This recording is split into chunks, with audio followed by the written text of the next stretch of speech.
dia Dajjal.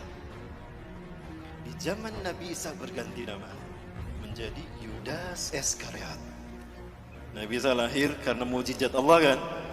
Kalimatullah, disebutnya kalimatullah. Karena lahir karena kalimatullah. Beliau adalah proses kelahirannya sesuatu yang ajaib. Ini kudratullah dan keagungan Allah. Lahir tanpa seorang ayah. Nabi Isa sejak kecil itu dipelihara oleh Nabi Zakaria.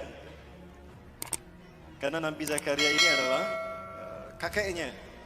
Nabi Zakaria adalah pamannya Siti Maryam. Maka Nabi Isa ini adalah cucu Nabi Zakaria. Dan Nabi Zakaria saat itu melahirkan anak yang bernama Nabi Yahya. Itu hampir satu usia, satu angkatan dengan Nabi Isa. Kedua-duanya dibawa ke Baitul Maqdis, bumi Isra Mi'raj Rasulullah, di Al-Aqsa. Mendengar ceramah pendeta Sanhedrin. Pendeta Sanhedrin inilah pendeta yang memalsukan Taurat menjadi Talmud. Apa yang mereka lakukan? Yuharifunal kalima am mawadih. Dia menghapuskan satu ayat dari tempatnya. Summa yaktubunal kitaba bi aidihim, lalu dia menulis ayat dengan tangannya sendiri. Summa yaquluna hadza min indillah, kemudian dia mengatakan ini datang dari Allah. Wa ma huwa min indillah, padahal itu bukan dari Allah. Maka setiap kali mereka ceramah tentang inilah Bapak Ibu Taurat yang Allah turunkan pada kita, itu di Masjidil Aqsa, itu di Baitul Maqdis. Nabi Isa saat itu usianya baru 9 tahun. Nah, Nabi Isa dibawa sama Nabi Zakaria ke Baitul Maqdis, mendengarkan ceramahnya pendeta Sanhedrin tentang Taurat. Ketahuan sama Nabi Isa yang seusia ini. Loh kok Taurat kayak gitu? Itu bukan Taurat. Langsung Nabi Isa seusia dedek ini naik ke atas bangku. Langsung tolak pinggang. Wailun lakum in tahu an hadhil mushkilah. Celaka kalian, berhenti dari kebusukan kalian. Innakum tuharifuna al-kalima am mawadih. Kalian telah merubah satu ayat dari tempatnya. Itu ayat kalian sendiri yang ngarang. Taurat demi Allah, bukan demikian. Aku Isa bin Maryam, Nabi dan Rasul Allah. Allah mewahyukan kepadaku bukan hanya Injil tapi juga Taurat. Taurat yang kalian maksudkan harusnya begini, bla bla bla bla bla. Setiap kali ceramah pendeta Sanhedrin itu dibantah sama Nabi Isa. Setiap kali pendeta Sanhedrin ceramah, Nabi Isa membantahnya karena mereka membohongkan Taurat. Maka apa yang terjadi? Wah, itu para pendeta Sanhedrin kumpul tuh. Ini anak iki bocah, kalau dibiarin tekor kita. Ketahuan bohongnya kita kan? Jadi gimana? Bunuh dia. Kita ini pesuruh Tuhan, gak mungkin kita membunuh orang manusia. Apalagi dia Nabi dan Rasul. Gampang. Bukan kita yang membunuhnya. Kan kita sudah terbiasa mengarang cerita. Bikin aja cerita. Cerita apa? Cerita Tuhan bingung. Pernah dengar doktrin Tuhan bingung? Dari sinilah lahirnya keyakinan agama Kristen hari ini. Dikarang cerita Tuhan bingung, disebarkan kepada manusia, maka jadi agama sekarang. Kenapa Tuhan bingung? Bingung mikirin Nabi Adam. Udah jelas jangan dipetik tuh buah pohon kayu, dipetik sama Siti Hawa kan? Lalu dimakan. Tuhan marah saat itu. Tuhan murka. Ketika Tuhan akan menghukum Adam, aduh kasihan Adam. Adam itu manusia. Jangankan Adam, alam semesta aku sentilah hancur, apalagi Adam. Maka bingung Tuhan. Kok Tuhan bingung? Inilah jahatnya, inilah sesatnya mereka. Akhirnya Tuhan menemukan ide. Eureka, kata Tuhan. Aku ini kan Tuhan. Tuhan immortal, tidak mati. Kalau gitu aku saja yang dihukum. Bapak Ibu, saya sedang menceritakan satu mata ini. Dan ini Dajjal. Kita tahu pada akhirnya Samiri di zaman Nabi Musa, Dajjal. Dan di zaman Nabi Isa, Dajjal berganti nama Yudas. Kenapa dia berganti nama? Untuk menyembunyikan identitasnya. Dan dia berganti-ganti kostum. Inilah Dajjal. Lalu kapan nanti Dajjal muncul? Saya sampaikan untuk masa kita ya Bapak Ibu sekalian. Hanya Allah yang tahu. Rasulullah memberikan ciri-cirinya. Nah, ciri-ciri itu yang akan kita bahas tuntas. Tuhan bingung tadi. Tuhan bingung tadi. Akhirnya gimana? Aku kan Tuhan, aku tidak mati. Kalau gitu aku saja yang menggantikan Adam, jangan Adam yang dihukum. Jibril, sini Jibril. Catat Jibril, bikin maklumat Tuhan. Baik Tuhan, Jibril buka laptop, ketik tuh maklumat Tuhan titik 2. Sampun Tuhan. Tulis Jibril, nomor 1, Tuhan menjelma menjadi manusia. Ilahul Mubasyar. Baik Tuhan, maklumat Tuhan titik 2. Nomor 1, Tuhan menjelma menjadi manusia. Saya siap membantah, menghujahkan ini. Jika ada orang-orang non-muslim, Kristen yang tersinggung, silakan berdebat dengan saya. Ini studi saya loh, Pak Ibu, tentang kristologi. Ya. Kemudian apa? Ketika Tuhan berpikir akan menjelma menjadi manusia, Tuhan bingung bagaimana turun ke bumi. Kalau turun begitu saja simsalabim, tring ada, manusia nggak akan percaya. Oh, berarti Tuhan harus menjelma menjadi manusia, lahir secara normal. Jibril, nomor 2 Jibril. Baik Tuhan, apa Tuhan?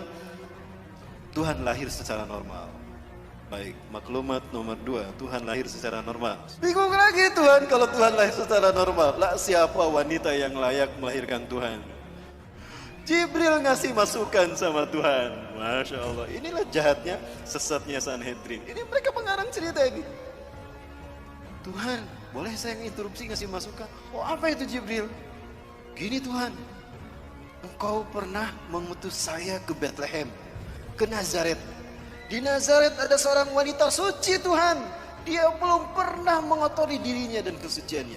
Hidupnya hanya untuk ibadah kepadamu Tuhan. Siapa Jibril? Masa Tuhan tidak tahu? Nah ini sesatnya mereka kan. Apa kata Jibril? Maryam Tuhan, Maryam binti Imran. Dia wanita yang hidupnya suci hanya untuk beribadah padamu. Betulkah Jibril? Iya Tuhan. Aneh, Tuhan tidak tahu. Kurang update rupanya Tuhan dalam cerita ini. Maka apa kemudian kata Tuhan? Jibril, ihbit ilal ard, kulli Maryam li'annani sa'anfuh min ruhi ilaiha. Jibril, turun kamu ke Maryam, sampaikan pada Maryam, kalau aku akan meniupkan sebagian ruhku ke dalam rahimnya. Maka Maryam pun hamil mengandung Yesus Kristus, melahirkan sang penebus dosa. Tuhan lahir menjelma menjadi manusia untuk menebus dosa Adam. Artinya menebus dosa manusia. Maka Tuhan harus mengorbankan dirinya demi dosa, menebus dosa manusia, agar bukan manusia yang dihukum. Inilah cinta kasih Tuhan. Betul tidak Bapak Ibu? Dari sini lahir doktrin agama ini kan? Allahu Akbar. Cerita ini pun dikarang, disebarkan kepada raja-raja Herodes, raja-raja Romawi. Yang terhasut saat itu adalah Herodes. Maka semuanya paham kalau Nabi Isa itu adalah Tuhan yang menjelma menjadi manusia. Makanya mereka mengatakan Innallaha Isa bin Maryam. Laqad kafara alladziina qalu Innallaha Isa bin Maryam. Surat Al-Maidah ya. Sungguh kafirlah orang yang mengatakan Allah itu Isa bin Maryam. Nah ini dari kalangan orang-orang ini, pendeta Sanhedrin yang di zaman Nabi Zakaria mereka memasukkan Taurat menjadi Talmud. Dan ini bujuk rayu siapa? Dajjal. Kemudian Bapak Ibu rahmati Allah, maka ketika cerita ini disebarkan, fahamlah Nabi Isa kalau nyawanya terancam.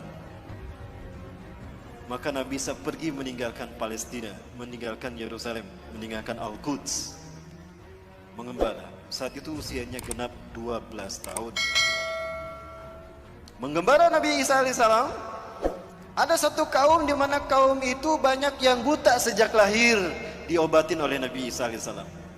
Bismillahirrahmanirrahim. Diusap, sembuh. Masaha yamsahu masihan wa mashatan.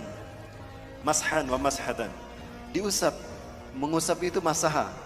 Maka orang yang mengusap disebut masihun al-masih. Man anta? Kaifa tastati an tuslih hadzal ain? Siapa Anda? Bagaimana Anda bisa menyembuhkan kedua mata saya ini? Aina ya? Apa kata beliau? Aku Isa bin Maryam. Aku Nabi dan Rasulullah. Berimanlah kepadaku. Engkau Nabi dan Rasulullah? Iya. Allah telah mengutusku menjadi Nabi dan Rasul bagi kalian. Dijelaskan dakwah Nabi Isa. Berimanlah mereka. Salah satu dari mereka yang beriman bernama Barnabas. Mengembara lagi. Ketika mengembara lagi, ada pula kemudian ada yang beriman lagi. Di antara mereka ada yang penyakit sopak belang, diusap oleh Nabi Isa. Bismillah, dengan kodrat Allah, dengan izin Allah sembuh tuh. Bismillahirrahmanirrahim. Masahayam sahu diusap, sembuh. Siapa Anda? Kenapa Anda bisa menyembuhkan? Demi Tuhan, bukan manusia yang bisa menyembuhkan ini. Aku manusia, aku Isa bin Maryam. Hati-hati, aku Isa bin Maryam, Nabi dan Rasul kalian. Dakwah mereka. Didakwahi mereka sama Nabi Isa, berimanlah mereka. Salah satu di antara mereka bernama Yakobus. Terus berdakwah tuh kemana-mana. Di antara mereka beriman semua. Kemudian ada 12 orang. Ada 12 orang yang kemudian menjadi murid Nabi Isa alaihissalam. Kemanapun Nabi Isa pergi, mereka menemaninya. Itulah yang kita kenal dengan sebutan Hawariyun. 12 orang. Nah, ini Bapak Ibu sejarah Nabi Isa. Nah, Dajjal masuk ke tengah-tengah Hawariyun. Jumlah mereka yang tadinya 12 menjadi 13. Siapa dia? Yudas Iskariot. Dajjal dia, Bapak Ibu. Hati-hati kalian. Iblis telah masuk ke tengah-tengah kalian, kata Nabi Isa. Hati-hati, iblis ada di tengah-tengah kita. Mereka menyangka iblis itu yang tidak terlihat, padahal iblis yang dimaksudkan adalah Yudas. Siapa yang paham itu? Barnabas. Pengikut Nabi Isa yang paling jeli dan cerdas. Dialah yang menuliskan kembali Injil yang benar, sehingga disebutlah Injil Barnabas, yang kemudian dituliskan kembali oleh Ashabul Kahfi. Siapa yang menulisnya Ashabul Kahfi? Pimpinan Ashabul Kahfi, Maximilianus. Bapak Ibu yang dirahmati Allah, terungkap semua misteri ini kan, semua fitnah sejak zaman Nabi Musa sampai Nabi Isa. Nanti kita bedah di masa fitnah di zaman kita. Di zaman Nabi Muhammad ada sosok yang diduga Dajjal. Dia bernama Ibnu Soyed. Ciri-cirinya mirip Dajjal, tapi ternyata dia bukan Dajjal. Ya. Rasulullah belum pernah bertemu Dajjal. Yang pernah bertemu dengan Dajjal adalah Tamim Ad-Dari, seorang sahabat dari Persia, sekampung dengan Salman Al-Farisi. Dia adalah seorang pelaut. Dia melihat Dajjal dengan mata kepala sendiri. Ini satu dalil kuat bagi kita bahwa Dajjal itu manusia, bukan Fomeo. Setelah sampai kepada momen terkait dengan Yudas Iskariot ini, pengkhianatannya, Allah berfirman pada Nabi Isa, Isa bin Maryam, aku akan menyampaikan engkau kepada saat di mana engkau akan aku angkat. Ya. Bapak Ibu silakan buka Quran surat Al-Imran ayat 55. Nabi Isa merasakan akan ada pengkhianatan dari Yudas Iskariot dan kaumnya. Para pendeta Sanhedrin berhasil menipu Raja Romawi yang bernama Herodes, atau orang menyebutnya Herodus yang agung, the Great Herodus. Maka saat itu Herodus dan pasukan Romawi datang mencari-cari Nabi Isa untuk menangkap Nabi Isa dan menyalib Nabi Isa alaihissalam.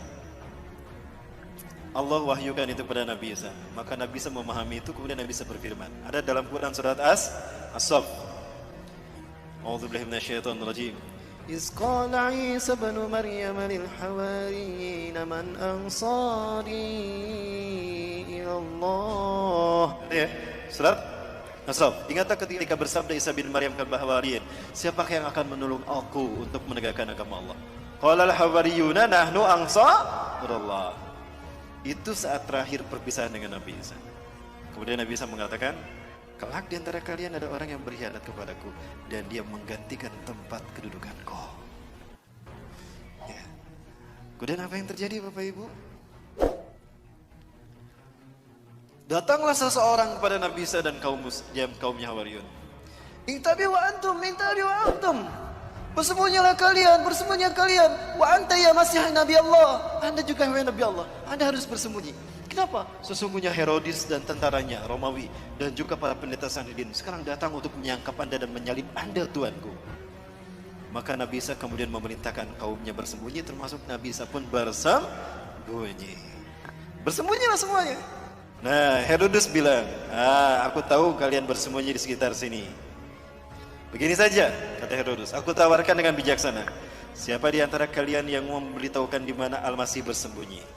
Aku tidak akan menangkap kalian. Yang aku butuhkan Al-Masih. Siapa di antara kalian yang mau memberitahukan kepadaku di mana Al-Masih bersembunyi? Aku akan berikan dia sepertiga harta kerajaan Pontius Pilatus atau harta kerajaan Herodes. Dan aku akan mengangkatnya sebagai patih kerajaanku. Yudas Iskariot, Dajjal. Aku butuh kekuasaan untuk mempengaruhi manusia. Dan aku butuh harta untuk keliling dunia. Kalau gitu aku saja yang memberitakan. Pucuk dicinta ulam tiba, kata dia. Keluarlah dia, berbicara kepada Herodes, ya. Berbicara kepada siapa? Herodes, Raja Romawi. Aku tahu di mana Al-Masih bersembunyi. Ikuti aku. Ketika dia akan masuk ke tempat Nabi Isa bersembunyi, di situ Allah berfirman kepada Nabi Isa. Quran surat Ali Imran ayat 55. Iz qala Allahu ya Isa. Iz qala, ingatlah ketika berfirman. Ingatlah Muhammad qala ketika berfirman. Siapa? Allah.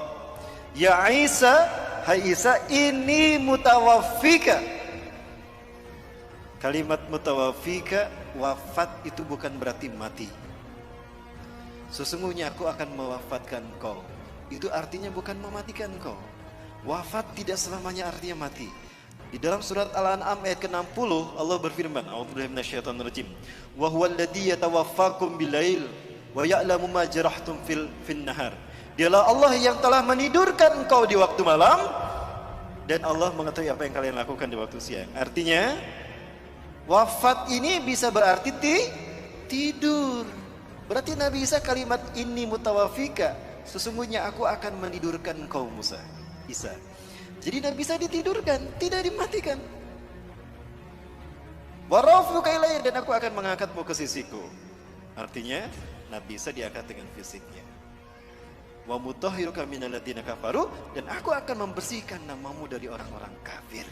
Yang bergelar Al-Masih itu bukan Dajjal, tapi Nabi Isa alaihi salam. Allah tunjukkan nanti, makanya Allah turunkan siapa sesungguhnya yang bergelar Al-Masih dan siapa sebetulnya yang menebar fitnah atas nama Isa bin Maryam. Maka Nabi Isa diturunkan untuk membunuh Dajjal. Di mana Nabi Isa akan membunuh Dajjal? Di Aleppo, Suriah, Damaskus, di Masjid Umawi, masjid yang bermenara putih. Saat itu kaum muslimin akan melaksanakan salat subuh berjamaah. Ketika itu qomat sudah dikumandangkan. Wa imamukum al-Mahdi, imam kalian al-Mahdi, kata Rasulullah. Ini ada dalam Syarah Sahih Muslim, Syarah Syekh An-Nawawi.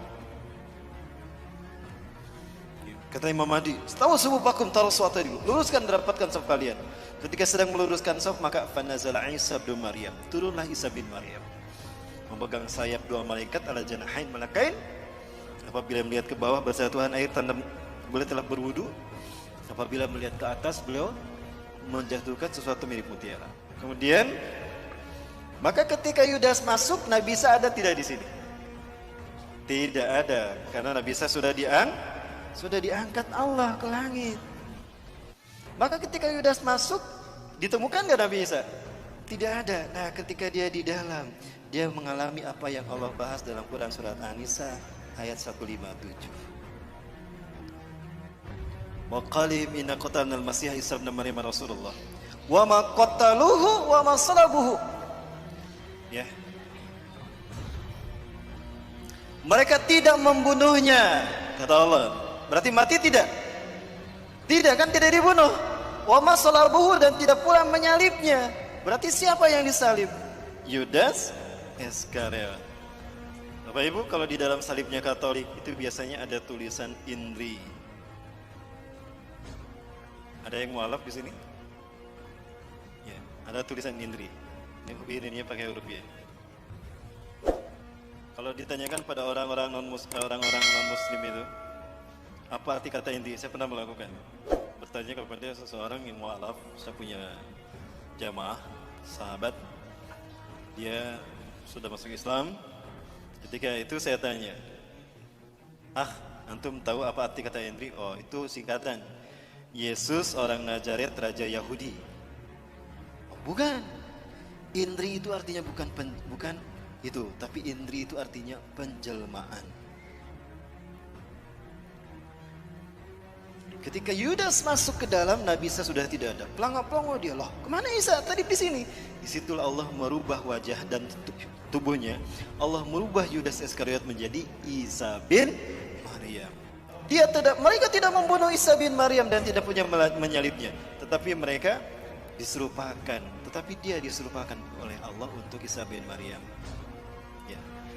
Maka Yudas dirubah menjadi Nabi Isa. Maka ketika Yudas keluar, siapa yang ditangkap oleh Herodes?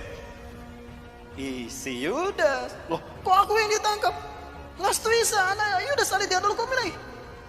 Kok aku yang ditangkap? Aku bukan Isa, aku Yudas yang menunjukkan kamu tadi. Terus meneng baik, wah Isa kok. Lewat wajah lu, wajah Isa. Suaramu itu suara Isa tuh. Loh, kok aku yang disalib? Ditangkaplah dia, kemudian disalib. Ketika disalib, ditidurkan di paku kaki dan tangannya. Dia melihat Nabi Isa diangkat ke langit. Ini bukti kalau Nabi Isa diangkat dengan fisiknya. Maka dia berkata, Eli Eli lama sabakhtani, ada dalam Bible. Tuhanku, Tuhanku. Tuhanku, Tuhanku, kenapa kau tinggalkan aku? Eli itu bahasa Ibrani itu Tuhan. Ya, Eli itu apa artinya? Tuhan. Itu di bahasa Ibrani, di Romawi sana. Nah, jadi siapa yang disalib? Nabi Isa apa Yudas? Yudas Iskariot. Nah, paham Barnabas apa yang dikatakan oleh Nabi Isa? Kelak di antara kalian ada orang yang berkhianat kepadaku. Dia menggantikan tempat kedudukanku. Ya, di mana? Dia berkhianat karena memberitahukan di mana Nabi Isa bersembunyi kan? Dan menggantikan Nabi Isa di tiang salib. Barnabas yakin dia Dajjal. Dia ingin membuktikan kalau dia Dajjal atau bukan. Diam-diam setelah 3 hari 3 malam hari tanpa ada yang tahu, Barnabas menggali kuburannya Yudas. Sebelum digali, Allah kembalikan wajahnya menjadi wajah Yudas kembali dari wajah Nabi Isa. Pergantian wajah ini mengakibatkan adanya pancaran cahaya yang nempel di kain kafan. Maka lihat wajah-wajah Yesus seluruh dunia. Sama kan? Itu dari sumbernya dari kain kafan. Wajah Nabi Isa dikembalikan kepada wajah Yudas. Itu menembakkan ke kain kafan. Ya. Maka darahnya itu nempel di kain kafan. Ya. The Sword from Turin. Sampai sekarang masih ada kain kafannya. Saya pernah melihat itu. Sekarang ada di Italia. Ya, di Turin, Italia. Itulah kenapa wajah Yesus seluruh dunia sama. Ya. Ketika digali, apa yang terjadi? Masih hidup. Sebelum dikubur, saya ingin menyampaikan sesuatu terkait dengan Dajjal. Kalau Yudas ini adalah Dajjal. Kenapa saya meyakini kalau Yudas Iskariot adalah Dajjal? Hadis Rasulullah SAW.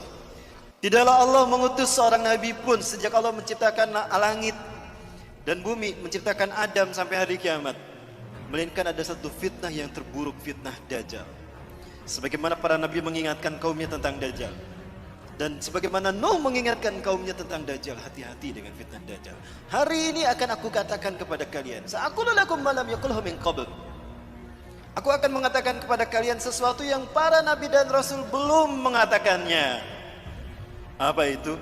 Innahu a'war wallahu laisa bi'awar. Sesungguhnya dia a'war. Banyak yang menerjemahkan buta. Menurut saya a'war bukan sekedar buta. Ada orang yang matanya normal tapi tidak melihat. Disebutnya apa? Buta kan? Tapi matanya normal. Kalau ini bukan a'war, itu bukan buta. Lihat hadis yang lainnya. Ka'anna ainuhu ainabah. Seolah-olah matanya itu seperti anggur yang menonjol, hitam semua. Artinya pecak. Jadi bukan buta tapi pecak. Pertanyaannya, kenapa cuma Rasulullah yang memberitahukan kalau dia itu pecak sebelah mata kanannya? Karena peristiwanya terjadi setelah Nabi Isa diangkat. Apa itu? Setelah si Yudas Iskariot disalib, dia diarak ke bukit Golgota. Nah, diarak dia ke bukit Golgota, bukit tengkorak. Ketika diarak, Herodes memegang pedang di tangan kanannya, Old Testament perjanjian lama di tangan kirinya. Itu pedang ditusuk-tusukan ke tubuh Yudas Iskariot. Ketika pedang tadi menusuk tubuhnya, bercucuran darah, Bapak Ibu. Ketika darah bercucuran, para pendeta Sanhedrin dan tentara Romawi berebut darah tersebut, diminum. Itu rukun ke-5 agama Kristen. Ekaristi Holy Water, rukun meminum air suci. Kenapa mereka meminum darah itu? Karena mereka meyakini kalau ada bagian tubuh Yesus bercampur dalam tubuh mereka, mereka tidak akan pernah masuk neraka. Mereka akan masuk surga. Jika ada tubuh Yesus bersatu dengan mereka, maka darah mereka diminum. Itu menjadi rukun kelima agama Kristen. Ekaristi Holy Water. Kalau Bapak Ibu masuk ke dalam gereja, ada patung Bunda Maria atau patung Yesus, di depannya ada seloki, ada air warna merah darah. Banyak tuh pedang yang menusuk tubuhnya, dagingnya terkelupas, darah dagingnya diambil dimakan. Rukun ketiga agama Kristen, Ekaristi Gusti Kudus. Selesai kebaktian, mereka berbaris untuk keluar, pendeta pegang, pastor pegang nampan di depannya kan, bagi-bagi kue kecil. Nah, salah satu tusukan pedang itu menusuk mata kanan Yudas Iskariot. Inilah yang Rasulullah katakan, hari ini aku akan beritakan pada kalian sesuatu tentang Dajjal yang para nabi belum memberitahukannya. Dia itu pecak sebelah mata kanannya dan Allah tidak pecak. Kenapa cuma Rasul yang memberitahukan? Karena hilangnya mata kanan Dajjal, rusaknya mata kanan Dajjal terjadi setelah Nabi Isa diangkat. Jadi siapa yang memberitahukan kepada umat manusia? Berikutnya Nabi Muhammad SAW. Jadi siapa yang disalib? Yudas atau alias Dajjal. Orang Kristen pun yakin dia akan turun. Bapak Ibu, di HP saya ada tayangan dalam bahasa Inggris. Ternyata mereka sudah yakin betul bahwa Tuhan yang mereka sembah itu salah. Bahwa Tuhan yang mereka sembah itu ternyata adalah dalam menurut umat Islam. Dan mereka yakin sebentar lagi Isa yang sesungguhnya, the truth, Al-Masih will come to kill this Antichrist. Itu kata mereka. Saya tunjukkan, ini adalah masjid yang menjadi tempat pertemuan Nabi Isa alaihissalam dengan Dajjal. Rasulullah SAW menyebutkan saat itu kaum muslimin akan melaksanakan sholat subuh.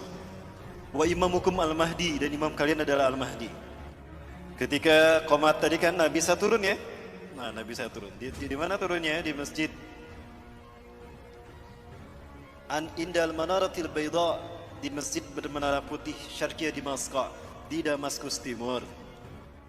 Ketika Nabi Isa turun, kata Imam Mahdi, "Ta'ali Nabi Allah, salli lana." Mari Kanjeng Nabi, imami kami salat. Imam Mahdi mundur. Ternyata Nabi Isa tidak mau jadi imam salat. Didorong tuh Imam Mahdi oleh Nabi Isa. La taqaddam hadhihi uqimat laks. Ya. Tukramatullah la hadhil ummah inna ba'dakum ibadin umara. Tidak, qomat ini untuk Anda. Maju ke depan. Andalah imam mereka. Karena sebagian dari kalian ada pemimpin sebagian. Inilah kemuliaan Allah berikan pada umat ini. Allahu Akbar. Nabi Isa sholat di belakang Imam Mahdi. Apakah Imam Mahdi lebih mulia dari Nabi Isa? Tidak. Pelajari Quran surat Ali Imran 81-82. Itu jawaban kenapa Nabi Isa tidak mau menjadi imam sholat.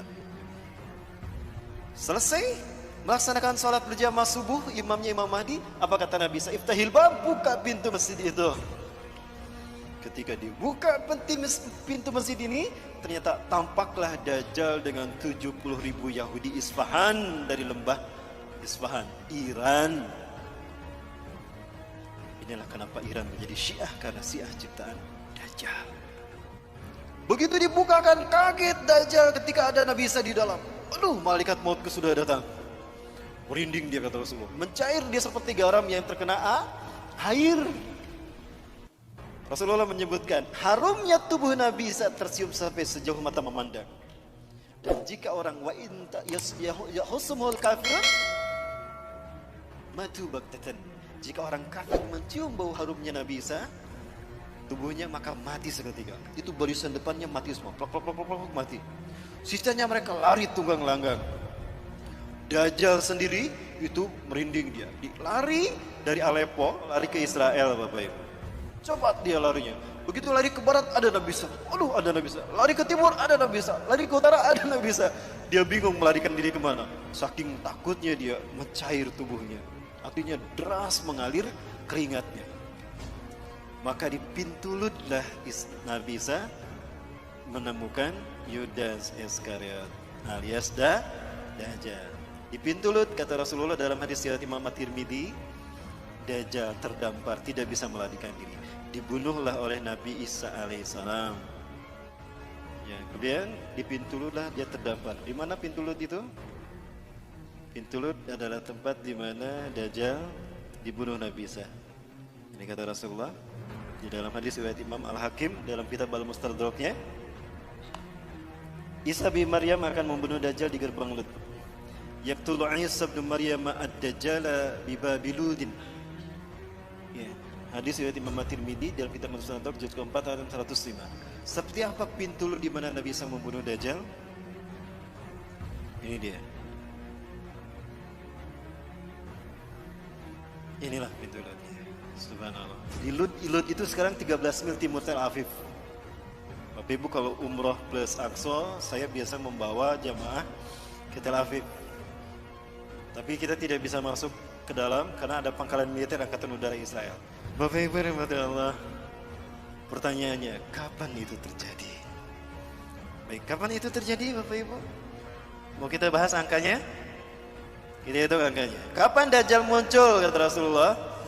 Baik, kita bahas dulu angkanya Bapak Ibu. Ini hadis Rasulullah.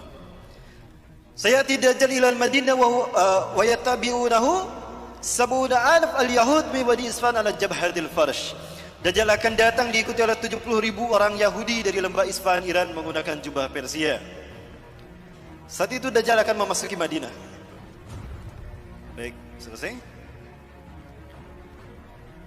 Dajjal akan tiba memasuki Madinah wa huwa mani'un min duhuliya, tapi dia terlarang memasuki Madinah. Kenapa? Lianna likulli babin bawabatin Madinah lahu malakan. Karena di dalam Madinah setiap pintu gerbang Madinah itu dijaga oleh 2 malaikat. Ala sihamihim dengan panah mereka masing-masing. Ya, dengan panah mereka masing-masing. Satu langkah Dajjal masuk ke Madinah dipanah mati dia. Maka fayam kusuh kharijal Madinah. Dajjal takut dibunuh maka dia tinggal di luar Madinah. Kemudian dia naik ke sebuah bukit yang bergaram tadi kata Rasulullah. Bapak Ibu kalau ke Madinah biasa diajak jalan-jalan ke Masjid Qiblatain. Gitu ya? Nah di belakang Masjid Qiblatain itulah bukit yang akan dinaiki Dajjal. Ini bukitnya nih. Inilah gunung yang akan dinaiki Dajjal. Inna Dajjal sayas'adul jabala summa yatawajjah ila jihatil Madinah summa yaqulu liman tabi'ah. Dajjal akan naik ke bukit yang bergaram kata Rasulullah. Lalu dia mengarahkan badannya, wajahnya ke arah masjid, ke arah Madinah. Lalu dia berkata, "Ara'aitum dalikal kisrar abyad? Apakah kalian melihat istana putih itu? Dalika Masjidu Ahmad." Apakah kalian melihat istana putih itu? Itu adalah masjidnya Ahmad. Artinya apa? Ketika Dajjal datang, Masjid Nabawi terlihat putih seperti istana. Pertanyaannya, hari ini Masjid Nabawi berwarna apa? Lihat aja ini kan Masjid Nabawi nih. Warnanya apa? Putih. Nih Masjid Nabawi di siang hari. Apa warnanya? Dan ini di malam hari. Apa warnanya? Seperti inilah Masjid Nabawi ketika Dajjal melihatnya. Artinya Dajjal muncul di zaman siapa? Zaman kita kan? Baik, yang kedua. Sayati al-Masjid Dajjal wa huwa mani'un min duhulil Madinah. Wa laha sab'atu abwab. Dajjal akan datang ke Madinah. Saat itu Madinah punya 7 pintu gerbang. Yang setiap gerbangnya dijaga dua malaikat dengan panah mereka. Pertanyaannya, hari ini Madinah berapa tuh pintu gerbangnya? Kata Rasulullah, kalau pintu gerbang Madinah sudah ada 7, itu hari di mana Dajjal akan datang. Pinten Bu? Sudah 7. Hari ini Madinah sudah punya 7 pintu gerbang. Jadi Dajjal muncul di zaman siapa? Baik Bapak Ibu. Peristiwa tadi, salat berjamaah subuh lalu Nabi Isa turun dan Dajjal Allah pertemukan dengan Nabi Isa. Lalu Nabi Isa membunuh Dajjal. Di pintu Lut tadi Nabi Isa membunuh Dajjal. Kamu yang menuduh saya Tuhan. Terus cabut lagi. Padahal kamu adalah makhluk terkutuk. Terus gitu Dajjal. Menyakitkan sekali. Begitu dahsyat, hebat dan kuatnya Nabi Isa membunuh Dajjal. Sampai darahnya terciprat pada pasukannya. Kapan itu terjadi? Baik, kita hitung ya. Hanya Allah yang tahu, tapi Rasulullah memberikan kisi-kisi pada kita. 100 tahun sekali Allah akan membangkitkan seorang mujadid reformis. Bukan Nabi, bukan Rasul, tapi mujadid yang tugasnya satu, membersihkan Islam dari ajaran sesat. Islam bersih sebagaimana Rasulullah dan para sahabat dulu. Kemudian Imam Mahdi ini, mujadid ini akan membuat Islam memimpin dunia. Seluruh dunia akan dipimpin oleh Islam. Itu 100 tahun sekali terjadinya setelah Rasulullah wafat. Pertanyaannya, abad kejayaan Islam sebelum kita siapa? Turki Utsmani. Turki Utsmani berakhir di tahun berapa? 1924. Baik, andaikan ini abad kejayaan Islam sebelum kita. Sepakat ini abad kejayaan Islam sebelum kita? Tambah 100, berapa? Berapa? 2024. Saya kira tahun pinten mas? 2019. Berapa tahun lagi? 5 tahun lagi. 5 tahun lagi? Berarti ini adalah tahun tersulit bagi kita tinggal di muka bumi. Bapak Ibu sekalian, 5 tahun ini saya potong menjadi 3. Kenapa 3? Ini kata Rasulullah dari hadis riwayat Abi Umamah. Betulkah 3 tahun lagi? Nantikan di episode yang akan datang. Barangkali itu dulu Bapak Ibu yang dapat saya sampaikan, lebih dan kurangnya mohon maaf. Yang benar dari Allah, yang salah dari saya pribadi dan yang saya beristighfar, astagfirullahaladzim. Ya, terima kasih.